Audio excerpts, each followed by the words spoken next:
Jen from Jen's List with real solutions for real moms. Today I'm going to be talking about playdates for younger children.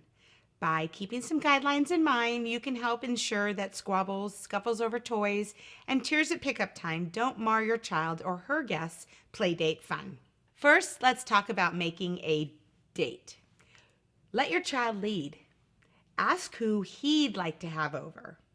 If he doesn't have a preference, take the cues from who he seems to be drawn to at daycare, preschool, or your local playground. Remember too that playmates don't have to be the same age. Pairing kids of different ages also has some advantages. The older child will help direct play for his young friend, and he can also relish in being the big kid. If your child is hesitant to play with another child, you may want to dig a bit and see why. Perhaps that child makes your child feel uncomfortable or is mean to him at school. In a situation like that, you may want to actually encourage a play date so that you can observe the dynamic and see what may be going on so that you can help your young child if necessary. Remind your young child about the concept of sharing. This may take some time and patience, but it is so important to remind your child that sharing is okay. You may allow him to put away some of his most special toys before the visit if he has a very strong emotional attachment to certain toys. You can explain that those toys don't have to be shared with everyone, but that other toys are okay to share. Explain to your young child that at playdates, toys are shared, but at the end of the playdate, the toys will continue to stay at home with him. Once a playdate is set, think of fun games, activities, and crafts for the kids depending on their age. I like to encourage free play, but in order to avoid boredom, which can sometimes lead to arguments, I believe that having some structured time is always a good idea. It can be as simple as blowing bubbles, playing with costumes, to art projects. If you do have something planned, you need to be flexible, especially if the kids don't seem interested. It's important to keep it small. 3 can often be a crowd when it comes to playdates. It is better to limit the playdates to one friend at a time.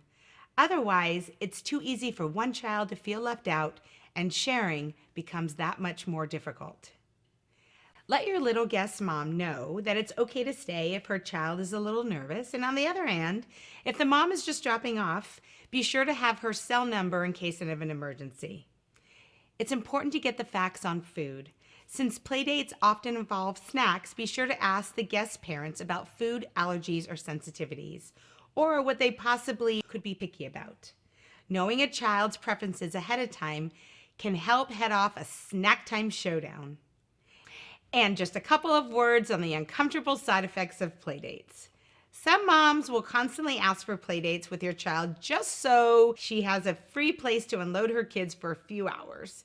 It may start with her having a cup of coffee with you and then asking if you mind if she runs to the post office quickly. Once your friendship develops a bit more, she may turn that quick run to the post office into a day of shopping while you're home watching her kids. Obviously, part of the friendship is helping out each other, but if you start to become her constant babysitter, you may have to set some rules, even though it may be hard to say no. But you have to set limits, otherwise your resentment will only grow. Another issue, quite the opposite of the mom who leaves, is the mom who won't leave. She comes to pick up her child and then they stay for another long length of time while she wants to hang out and chat with you. In the meantime, you have to get dinner ready and you have other things to do and you don't necessarily have time to hang out. You may start to avoid inviting that child's best friend over just so you don't have to deal with this, but it's not really fair to the child. In cases like this, you may have to get creative in order to avoid an issue without having to hurt feelings. Perhaps you can plan the play dates on days that you know you have to leave for soccer at a certain time, or you can offer to drop off your child on your way out to the grocery store. Play dates should be fun for everyone involved. I'm Jen. Thanks for watching.